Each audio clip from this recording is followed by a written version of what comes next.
5월 7일 금요일 새벽기도 함께 찬송 364장 들으시므로 예배드리겠습니다. 364장입니다. 내 기도하는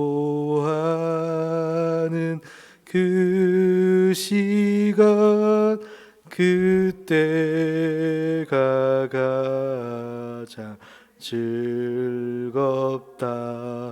이 세상 근심 걱정에 얽매인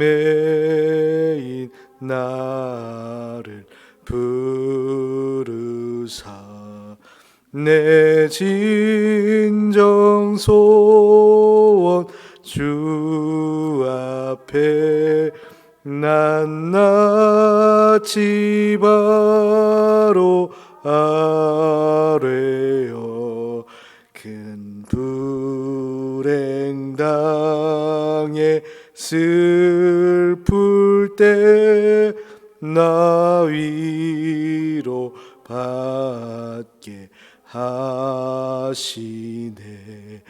내 기도하는 그 시간 내게는 가장 귀하다. 저 광야 같은 세상을 끝없이 방황하면서 위대한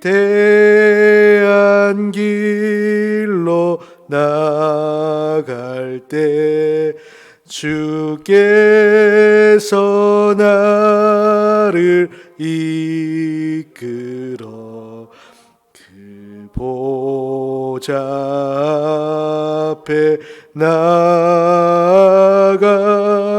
그 은혜 받게 하시네. 내 기도하는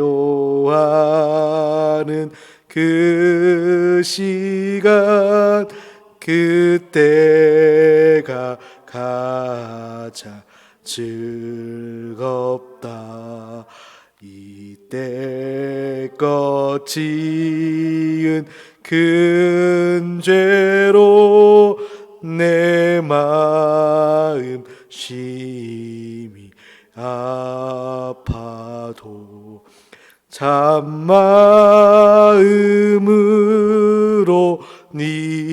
뉘우쳐 다 숨김없이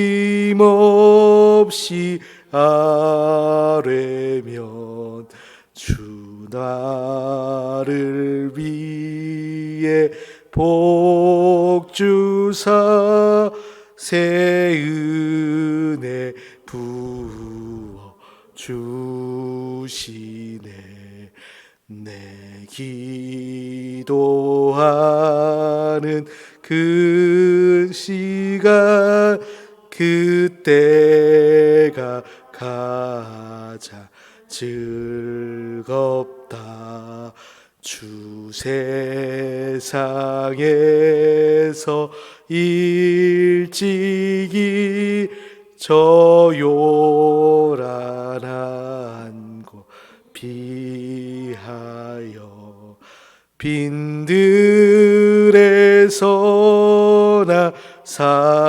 산에서 온 밤을 새워 지내사 주 예수 친히 기도로 큰 본을 보여 주셨네. 아멘.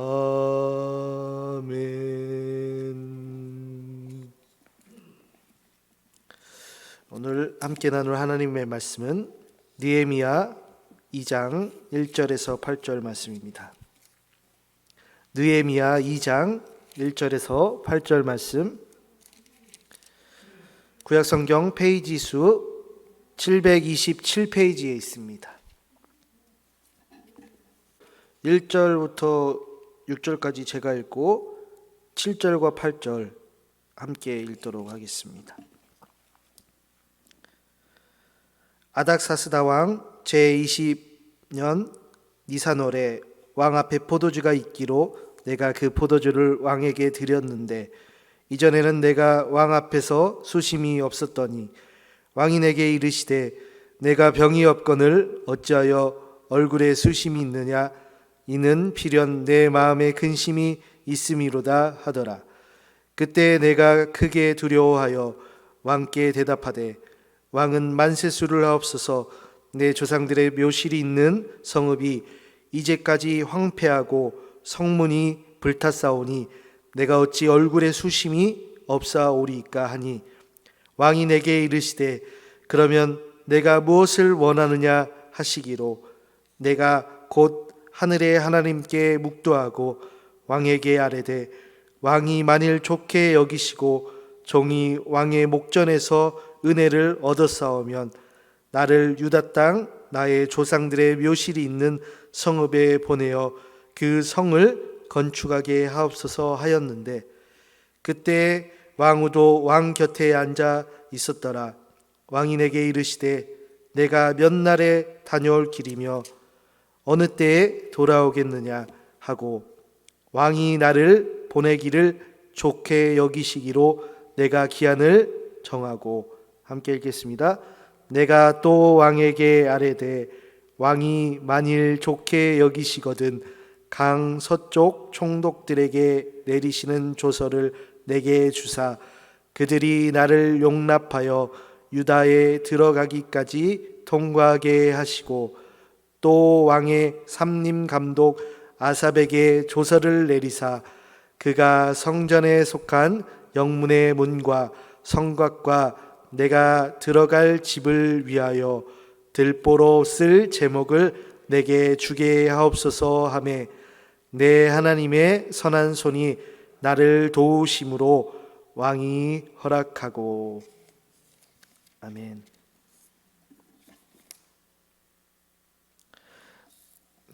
오늘부터 느헤미야 말씀이 시작됩니다. 1장 내용과 2장 내용, 저희가 1장은 안 읽었지만 짝꿍과도 같은 말씀인데요. 1장에 있던 그 기도의 내용이 지금 2장에서 이루어지기 때문에 같은 짝을 이루고 있다 할 수 있습니다. 느헤미야가 이제 이스라엘이나 느헤미야나 같이 바벨론 그 나라에 이제 끌려가서 포로 생활을 하다가 이제 느헤미야 시대 때는 이제 3차로 그 백성들이 자기 본국으로 귀환하는 얘기라고 할 수 있습니다. 1차는 이제 성전을 회복시키시고 2차는 우리가 그 전까지 살폈던 그 에스라를 통해서 신앙을 회복하고 이번 3차에 이르러서 느헤미야 때는 이제 그 예루살렘 이제 성벽을 다시 재건하는 그런 일들이 이루어집니다. 우리에게 그 말씀을 적용을 해보면 우리가 각자 집에서 잘 살다가 우리가 다니던 교회가 잘 있었는데 잠시 그곳에서 떠나게 됐을 때 다른 곳에서 잠깐 타향살이를 하고 잠시 그 자리를 비웠는데 갑자기 소식이 고향 친구에게 소식이 들리는 겁니다. 너의 집, 너의 교회가 지금 너의 담벼락들이 다 무너졌다라고 얘기를 합니다. 그러니까 얼마나 청천벽력 같은 말씀이겠습니까? 나의 집이, 나의 교회가 지금 남김없이 그냥 다 허물어지고 그리고 다 불탔다는 소식을 듣고서 느헤미야는 그 소식을 그 친구, 그러니까 고향 사람에게 듣자마자 울기 시작합니다. 이 느헤미야라는 사람은 그 소식을 듣고 나서 이제 울음에서 그치는 게 아니고 이제 금식을 하기 시작하고 기도를 하게 되는데요. 이제 하나님께 부르짖는 겁니다. 나와 내 아버지의 집이 하나님께 범죄했기 때문에 지금 이 일들이 일어난 일임을 느헤미야는 회개하고 하나님께 언약을, 약속을 기억하여 달라. 그리고 종의 기도를 들어달라. 그리고 은혜를 입게 하나님께서 도와주시기를 위해서 간절히 부르짖습니다. 그리고 오늘 이제 2장에 이르러서 이제 늘 기도하던 느헤미야가 마침 자신이 이제 아닥사스다 왕에게 포도주를 드리는 술 관원이었기 때문에 그날도 이렇게 드리게 되었는데요. 왕이 이제 느헤미야의 이제 그 포도주를 봤는데 느헤미야의 얼굴이 그 전과 같은 얼굴이 아니었습니다. 느헤미야가 건강하기도 했고 항상 그 얼굴에 빛이 나는 그리고 기쁨으로 이 일들을 해나갔던 사람인데 갑자기 그의 얼굴이 수심이 가득했다. 그러니까 슬픈 얼굴, 근심이 가득했다고 왕은 느헤미야 얼굴을 보고서 이제 물어보는 겁니다. 무슨 일이 있었냐고. 근데 포도주 관원은 사실은 왕에게 정말 중요한 사람이거든요. 이제 왕이 실제로 그 당시에도 독살당한 위험이 있기 때문에 이 술 관원만큼은 정말 신뢰 있는 사람을 사용했습니다. 그래서 실제로 왕이 그 술 관원인 느헤미야의 어떤 안부를 물어보고 얼굴을 보면서 수심이 가득하냐고 물어봤던 거는 마치 그 왕과 그 술 관원의 사이가 매우 관계가 좋아 보이는 것으로 우리가 볼 수 있는데요. 근데 이제 얼굴에 근심이 가득하다, 슬픔이 가득하다니까 이제 느헤미야는 자초지종을 설명하기 시작합니다. 지금 제 얼굴이 근심이 가득한 것은 내가 원래 있었던 그 예루살렘 성벽이 다 무너졌다 지금. 그리고 그 소식을 듣고 나서 내가 하나님께 기도하는 가운데 있어서 지금 얼굴이 그러하다 이제 얘기를 합니다. 그리고 만약 왕이 정말 허락하신다면, 좋게 여기신다면 제가 예루살렘 성으로 갈 수 있는 시간을 조금만 주시면 좋겠다라고 얘기를 합니다. 그리고 그 성벽을 고칠 수 있도록 도와달라고 이제 왕에게 요청을 합니다. 근데 왕이 허락을 했을까요? 왕이 허락을 합니다. 근데 왕이 허락할 수 있었던 이유, 왕이 기분이 좋아서 그리고 느헤미야의 관계가 좋아서 그런 이유들도 있지만 그 느헤미야는 그 왕이 허락했던 그런 이유 중에 이유가 무엇이냐면 8절 마지막 부분에 나옵니다. 8절 마지막 부분에 보면 내 하나님의 선한 손이 나를 도우심으로 왕이 허락하고. 지금 이 느헤미야 성경책은요, 느헤미야가 썼거든요. 근데 지금 하나님께 은혜를 입게 해달라고 그 느헤미야 자신이 하나님께 기도한 것이 자신이 섬기고 있는 왕을 통해서 이루어진 것입니다. 근데 그 왕을 통해 이루어졌을 때 그 왕을 붙잡아 주신 분이 누구냐면 보이지 않는 그 하나님의 선한 손이 그 왕을 통해서 느헤미야를 도왔다는 겁니다. 그러니까 느헤미야 기도가 어떻게 이루어졌냐면 하나님께서 도우셨기 때문에 이루어졌다 얘기를 하는 겁니다. 우리가 하나님께 기도하고 그리고 그 기도에 대해서 응답을 받으면 정말 기쁩니다. 근데 느헤미야가 하나님께 기도해서 응답받았던 것은 다름이 아니라 느헤미야가 하나님의 약속대로 그 말씀대로 기도했기 때문에 그것이 이루어지는 것을 볼 수 있습니다. 하나님께서는 약속하실 때 반드시 이스라엘이 범죄할 때 그 이스라엘을 흩으실 것이고 바벨론 포로로 잡혀갔죠. 그리고 다시 하나님의 이름을 위해서 택한 곳 이스라엘로 그 예루살렘 성으로 돌아오게 하실 것이라고 약속을 하신 바가 있습니다. 그러니까 그 약속을 느헤미야는 기억하고서 그 약속을 하나님도 다시 기억하시고 그 약속을 이루어 주시길 위해서 기도했던 겁니다. 그러니까 그 기도가 이루어집니다. 우리의 기도도 이 느헤미야처럼 하나님의 뜻과 하나님의 말씀과 하나님의 약속과 일치했을 때 반드시 그 기도는 하나님께서 들어주십니다. 그렇다면 우리는 기도할 때 하나님의 말씀대로 기도해야 하는 것이 필요합니다. 많은 어떤 그 전에 예수님을 믿었던 믿음의 선진들, 믿음의 사도들, 믿음의 성도들의 기도를 보면요, 지금 역사 자료들이 이렇게 남아있는데 그들은 성경 말씀을 가지고서 기도했습니다. 다시 말해서 그 성경 말씀을 암송해서 기도를 합니다. 그 말씀을 읽어가면서 기도를 하는 건데요, 그 말씀의 내용이 정말 하나님의 뜻이고 우리의 뜻이 되기를 위해서 기도한 겁니다.